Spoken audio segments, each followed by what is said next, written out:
Hi and welcome back to my YouTube channel. I'm Becky and today we are going to be sewing one of the units for the Walkabout Quilt-a-long.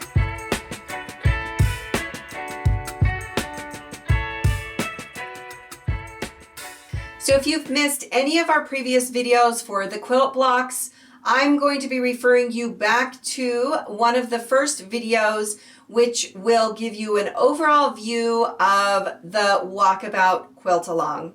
So if you've missed any of that, make sure you go back to the beginning. There's going to be a link in the description for that first video.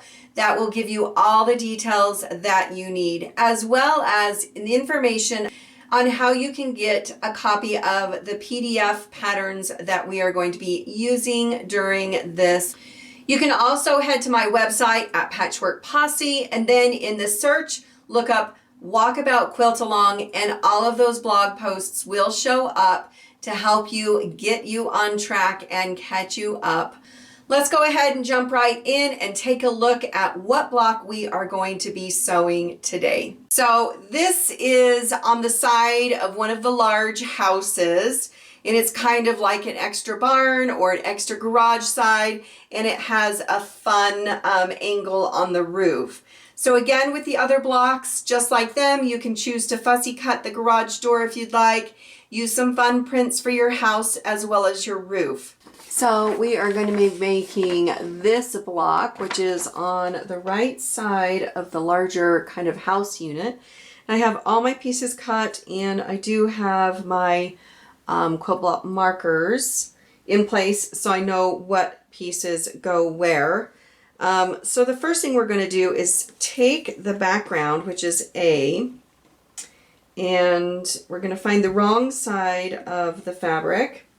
And we're going to make sure that the longer edge is across the top, and we're going to take a ruler and we're going to mark from the bottom left corner up 2 inches and make a mark with a pencil. Then you're going to take piece B and you're going to face it right sides facing down, and you're going to line it up to that mark that you just made as well as to the corner. So we're going to put a pin in here. Make sure that both ends, you've got pieces of the fabric coming off both ends, because we are going to just sew along this line, flip it, and then trim it. So all my other pieces I'm going to take to the sewing machine, and this is the big door with the house unit on the side, as well as the large unit that goes on top of that. So now we're just going to sew these together. All right, the first thing we're going to do is just sew this roof unit. So I'm just going to stick it under here and just use the guide along the fabric, making sure that my fabric is still lined up with that mark I made.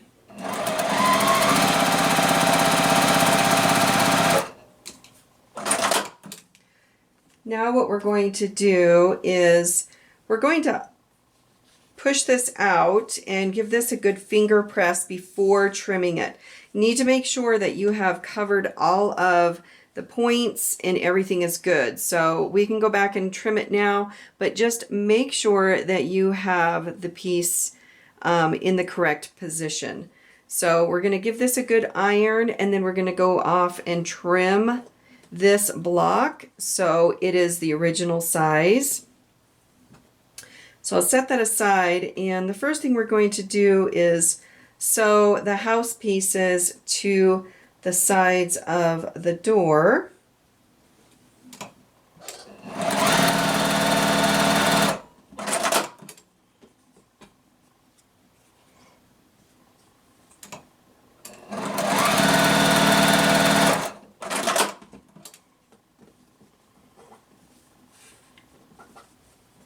Going to just do a quick finger press on this and then lay the top of the little house or the garage area.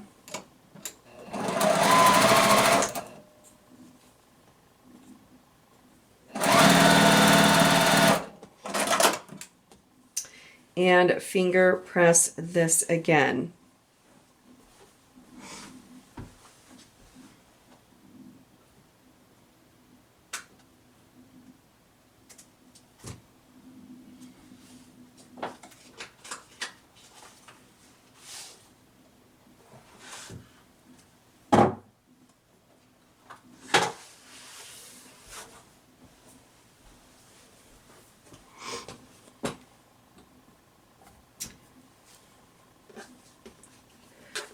All right, so with this piece trimmed up, I can go ahead and sew it to the top of my house unit.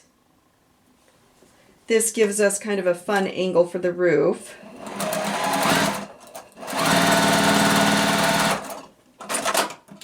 All right, so this is the finished block, and it is the right side of that larger unit, so it just needs a good press, and you are done.